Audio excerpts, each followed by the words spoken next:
Star Kitchen. සුබ දවසක් ඔයාලට.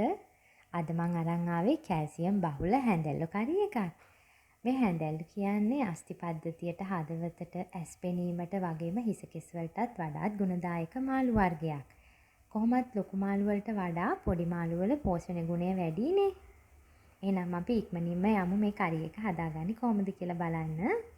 ඉතින් තවමත් මගේ Star Kitchen YouTube channel එක subscribe කරලා නැත්නම් දැන්වම subscribe කරන්න කියලා ආදරෙන් මතක් කරනවා. මුලින්ම අපි මේ හැඳැල්ලු මාළුව හොඳට සුද්ධ කරගන්න ඕනේ. මේ විදිහට ඔළුව ගාවින් කපලා ඇදලා ගත්තාම අනවශ්‍ය කොටස් ඔක්කොම එළියට එනවා. ඊට පස්සේ මේ වගේ පිහිටුඩ දාලා ඉතුරු අර කළු පාට වගේ තියෙන අනවශ්‍ය කොටස් ටිකත් ඉවත් කරගන්න.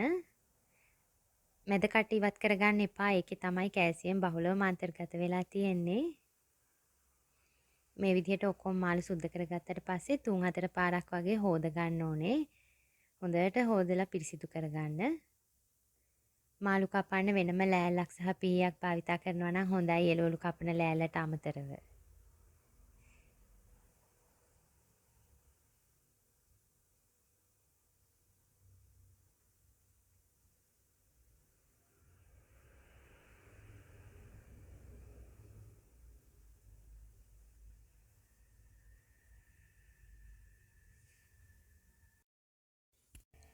මේ තියෙන්නේ මේ විදිහට සෝදලා පිරිසිදු කරගත්ත හැඳැල්ලු මාළු ග්‍රෑම් 250ක්. මාළු ගෙනාවහම ඔක්කොම එකවර සුද්ධ කරගෙන ෆ්‍රීස් කරගත්තා නම් මේ කරි එක හදන්න යන්නේ විනාඩි 10කටත් වඩා අඩු කාලයක්. ඊට අමතරව අපිට අවශ්‍ය වෙනවා පොල් කිරි, මිරිස් කුඩු, කහ කුඩු, තුන පහ කුඩු, ලුණු කුඩු, රම්ප, කරපිංචා, රතු ලූණු, සුදු ලූණු, අමු මිරිස්, කුරුදු, උළුහාල්, ගොරකා. මේ ටික තමයි අපිට අවශ්‍ය වෙන්නේ. අපි දැන් බලමු මේ හැඳැල්ලු කරි එක කොහොමද හදාගන්නේ කියලා.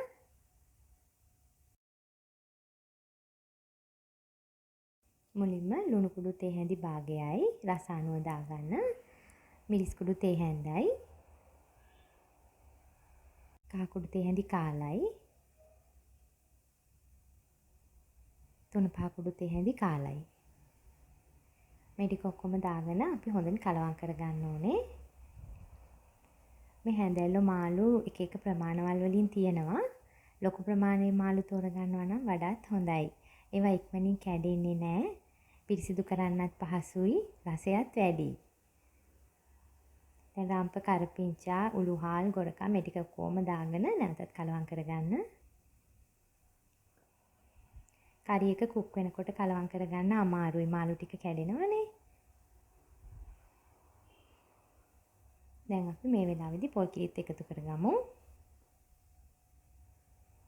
මාළු ටික පේන්න නොපෙනෙන මට්ටමට වගේ පොල් කිරි දාගත්තාම ඇති.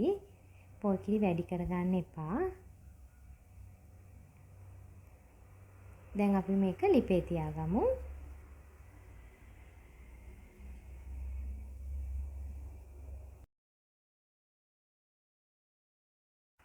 දැන් ගින්දර සාමාන්‍ය මට්ටමට වඩා ටිකක් වැඩියෙන් තියාගන්න. පොල් කිරි ටික කැටි ගැසෙන බලන නිසා ටිකක් කලවම් කරගන්න. හැන්ද මේ විදිහට අඩියට දාලා පරිස්සමට කලවම් කරගන්න. වැඩි අත ගන්න එපා. මාළු ටික කැඩෙන්න බලනවා. පොඩි අයට දෙනවා නම් කටු ගැන සැලකිලිමත් වෙන්න. මේ මාළු වර්ගයේ පොඩි අයගේ හිස කෙස් නියපොතු දත් එහෙම වර්ධනයට ගොඩාක් ගුණදායකයි.